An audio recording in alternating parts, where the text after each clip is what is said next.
kindly remain standing after for some divine intervention, which we all so badly need.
Almighty Father, guide us today, guide us tonight.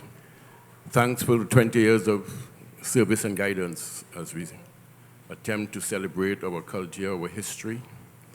Thanks for the guidance, thanks for the support, thanks for long life, and thanks for giving this beautiful island of Trinidad, beautiful islands of Trinidad and Tobago, all that you have given us culturally and otherwise. Dear Father God, we thank you. And as we look forward to a wonderful 2024 Carnival, we hope you bless us and keep us safe as we traverse this beautiful place called Trinidad and Tobago. In your good name we say amen. Okay. As indicated on your program,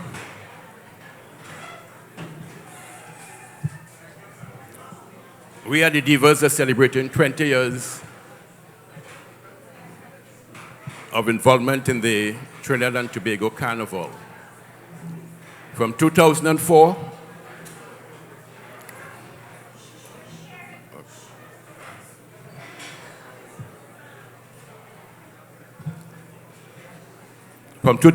when we started our journey at the Trinidad Hilton Hotel, we have traversed the length and breadth of Trinidad and Tobago, Wayagarry to Grand Riviere, to Matlot, to Grand Couva, to Tabaquite, Barataria, Lego Martin. We have even gone beyond the shores of Trinidad to Tobago, where we had two great performances there in 2007 and 2010. So tonight we want to celebrate a journey that had its rough roads and its smooth roads and its intersections and the cul-de-sacs and the stoplights. It was one of those kinds of roads we have been traveling on.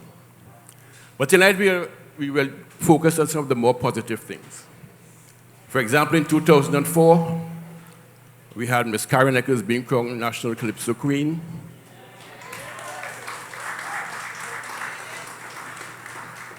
In 2005, we had Abby Blackman being crowned National Calypso Queen.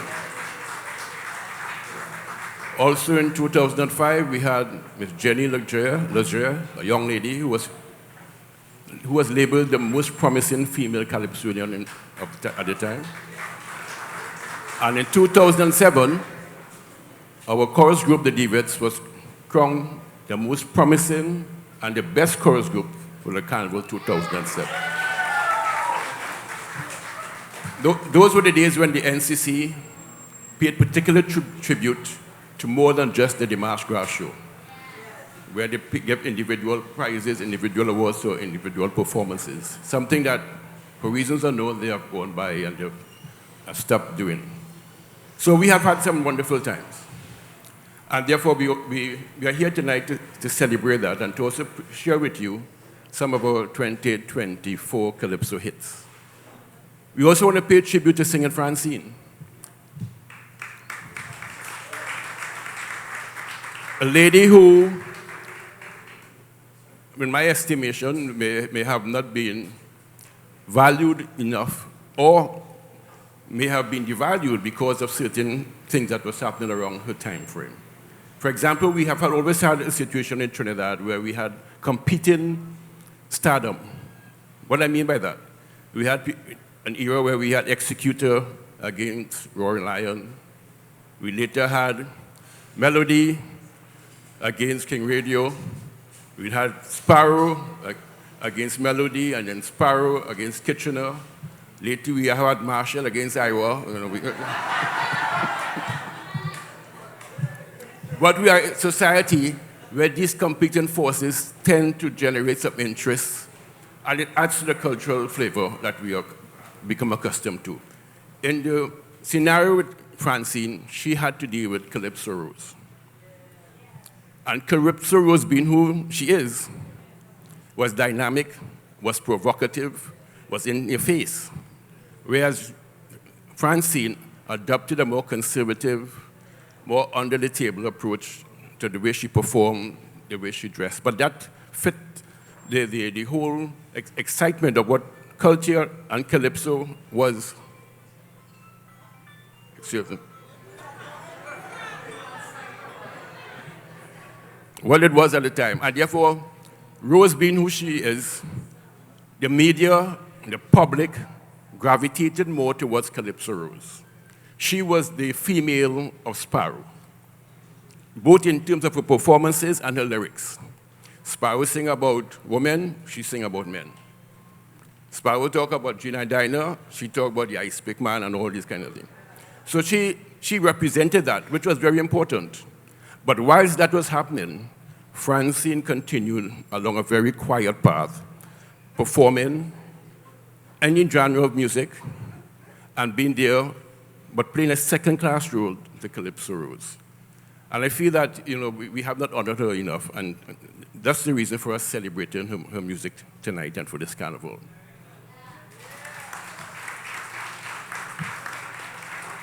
Another important aspect of Singing Francine is a cultural inaccuracy that we tend to perpetuate, whereby there's a conversation that Calypso Rose was responsible for the changing of the Calypso title from Calypso King to Calypso Monarch.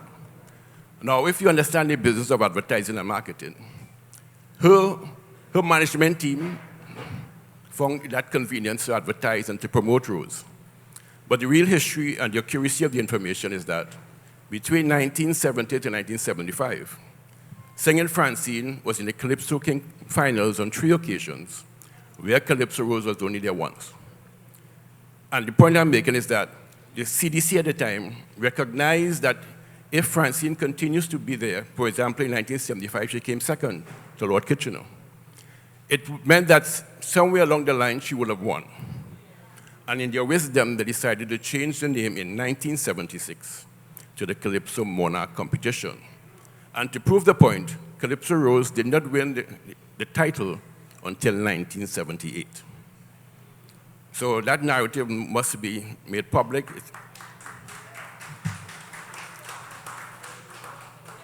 Another factor which may have devalued the importance of Singing Francine, and maybe in the same context of the Mighty Sparrow, she was not native Trinidadian.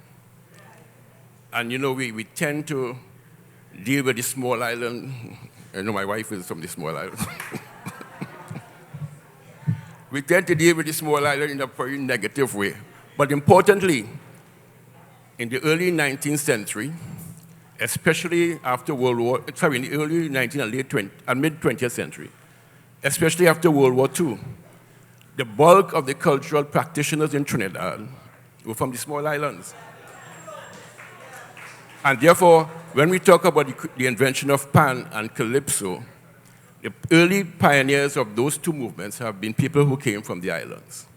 It represented the fact that between 1954 and 1960, road marches were won by Zebra, Sparrow, Caruso, all people who were non-Trinidadians by birth. You know, so we need to be a little sensitive to that and recognize the important contributions that the people from what we call the small islands have made towards our cultural heritage. All right, enough of the history.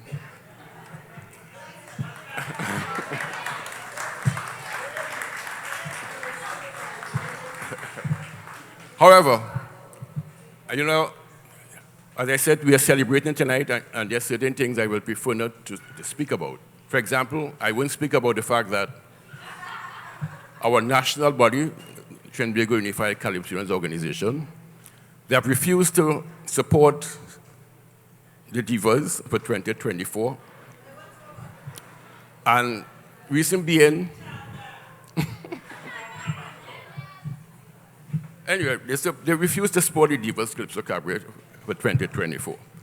I also wouldn't speak about the fact that we were unable to put on our flyer our venues for the next couple of weeks, mainly because last carnival, the management and staff of the Calypso Review tent agitated and forced us to be removed from this venue.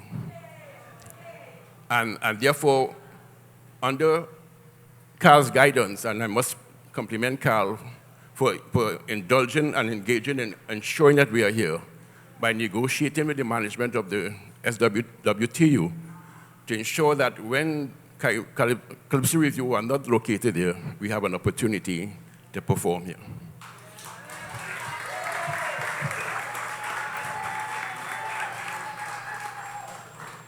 But I won't talk about that anymore, except to say that when we hear the narrative about the Calypso dying and the Calypsos going nowhere, the real protagonists in that kind of movement are the Calypsonians.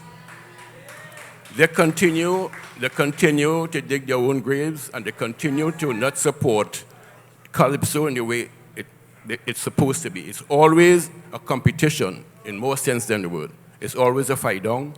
And the point I want to make about that situation last year, it was being so creative and ingenious for the Review and the Divas to stage joint shows in the compound. One night you have a clash out in the back, another night in front, and keep the Calypso fraternity going. But I'm not talking about that anymore.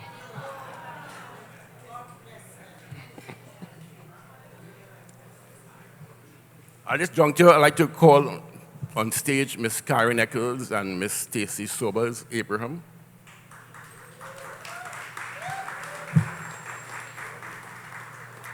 And the reason for calling them on stage, when we started in 2004, there were some big name Calypsonians, female Calypsonians, who promised that they will join us at the Hilton. Big names, big people in the business. And at the last moment, they all pulled out. But Karen and Stacey from those days in the Hilton,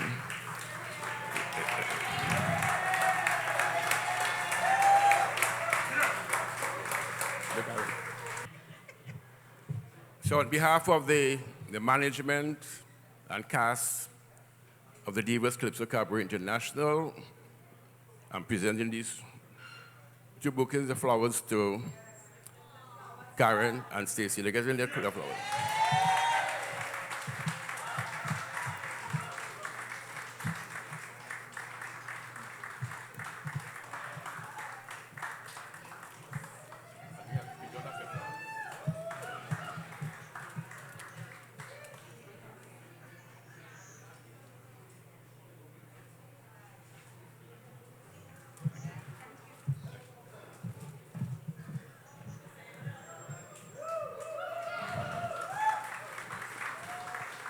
Two ladies who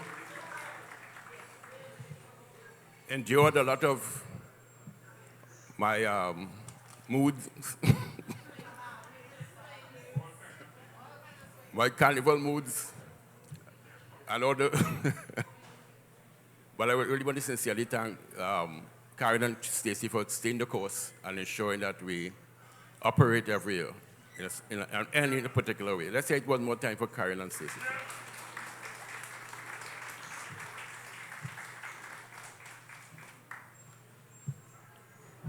And winding up, I just want to say that when you go to the Calypso tents, which I'm inviting every one of you to do,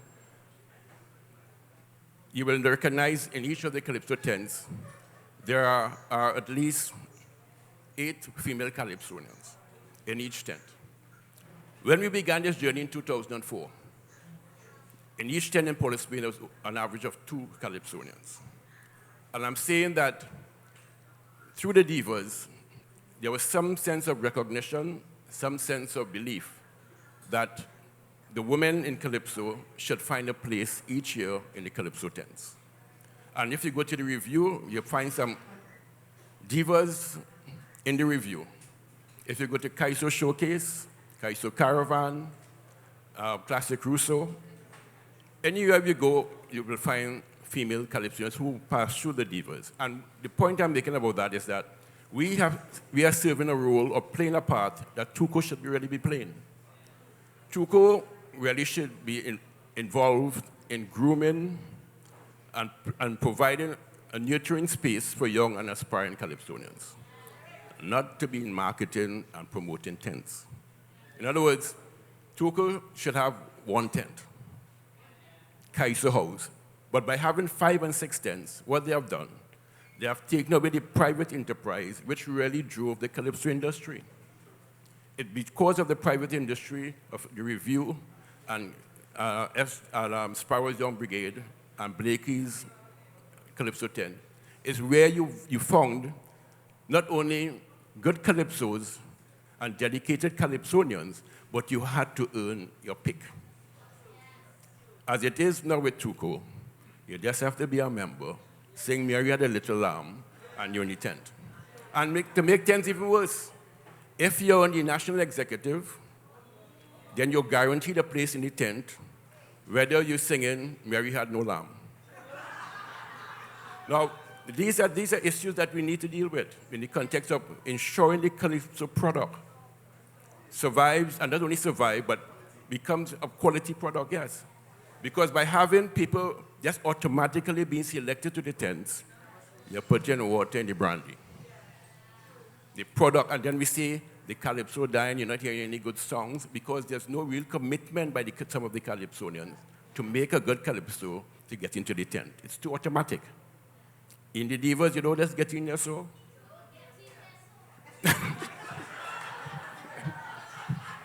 even according to Chogdas, even if you lose Vaseline, you can't get in. All right. Showtime. So I'd like to now welcome the band led by Mr. Titus. Listen, he's one of the most miserablest individuals I have to deal with every carnival. His intentions are honorable, but his behavior, you need to send him some counsel after carnival. And also welcome and save the Divas.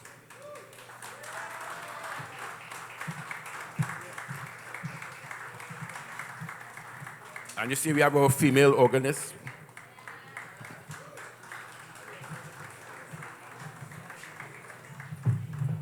Why is the band set up? One of the things we are looking forward to in the next couple of years, and it's a proposal I've written to the minister, is that we want to adopt, that is the Divas, that is. COVID. We are hoping to adopt a model of like the steel band in that we are requesting land or building, either on lease, so that Divas could have its own, what we call an edutainment center.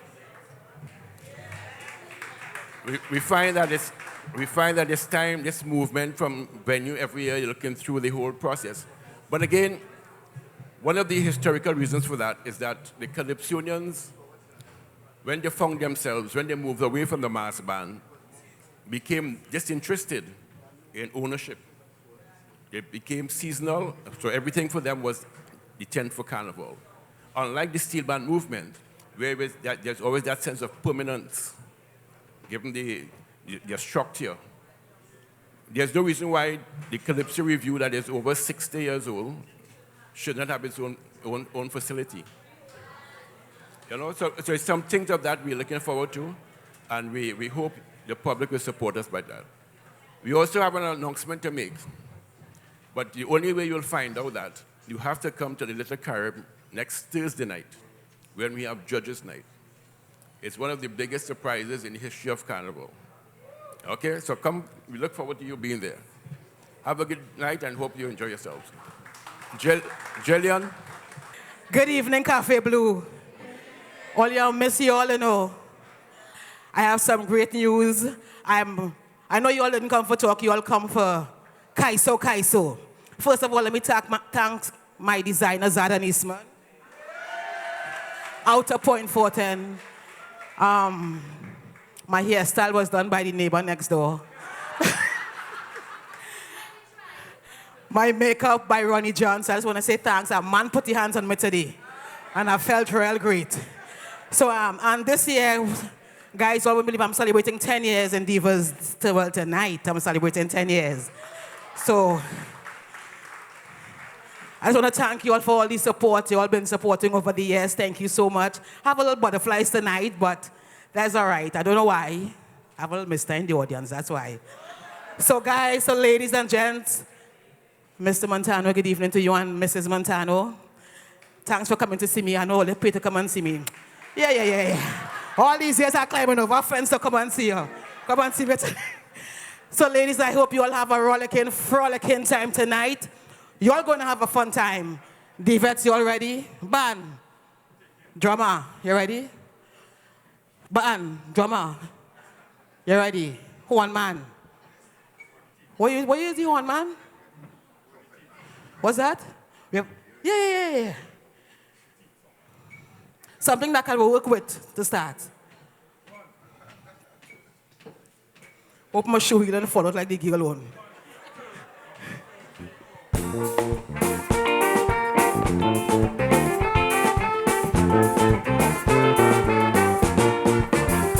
Stop. Okay, sorry for the interruption, but our official mayor of Port of Spain was Chenua Allen. was supposed to be here, but again, he was delayed through some other very important business. So as he's here, I'd like him to say a few words. Opening with him. Thank you very much, Dr. Otley. Ladies and gentlemen, let me recognize, of course, the Soca Prince turned Soca King, Marshall Montano, who is here in the house, and I'm a good friend here on the keyboards as well. I actually grew up with this young lady playing music together. So, ladies and gentlemen, I'm not going to be very long because tonight is not a night for me to give lyrics. Tonight is a night for all of the Calypsonians to give their lyrics. I just want to thank Dr. Otley very much for the invitation to come here tonight for the opening of this Calypso tent. I also want to thank Dr. Otley and his team that have been ensuring that they keep the culture alive every single day here, every single day in the capital city here in Port of Spain, a place that I like to call the capital of culture of Trinidad and Tobago. I'm very excited to hear all of the compositions tonight. I think, look, I see an Auntie Mavis in the crowd too, so I want to say big up Auntie Mavis as well. So to all of the folks that are part of the tent, I want to say thank you very much for continuing to fly the flag high. Thank you very much for continuing to ensure that we remain a rich cultural people here in Trinidad and Tobago. That's all that you're going to hear from me. Ladies and gentlemen, please enjoy your night tonight and make sure that you continue to support the culture. Make sure you continue to support all of your Calypsonians. Long live Calypso. Have a good night. Thank you, Your Worship. His Worship the Mayor. See, well, like a man with short words, Mr. Chenua. He's a good man to have.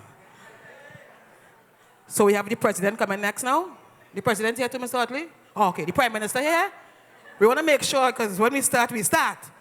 My girlfriend and my husband, the audience husband come to see every nice. So drummer. Drummer, no. Give me something fast enough. Boost him up. You gotta boost him up, drummer. Hey.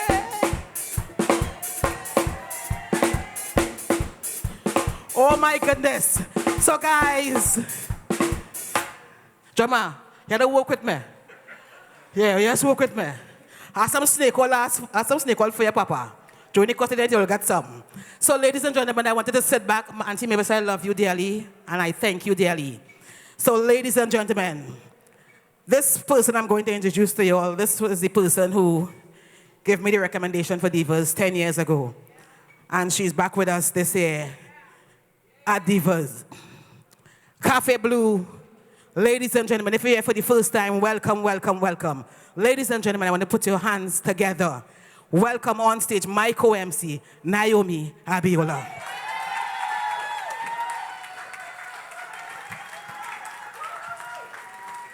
Good evening, KAFE BLUE.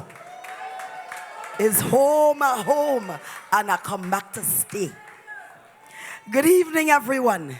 Again, welcome to the Divas Calypso Cabaret International, where women with attitude perform calypsos with attitude. I'm your MC this evening. The name is Naomi Nwanyoma Hatshepsut Abiola, a.k.a. Hurricane Jean, because when I pass, nothing remains the same.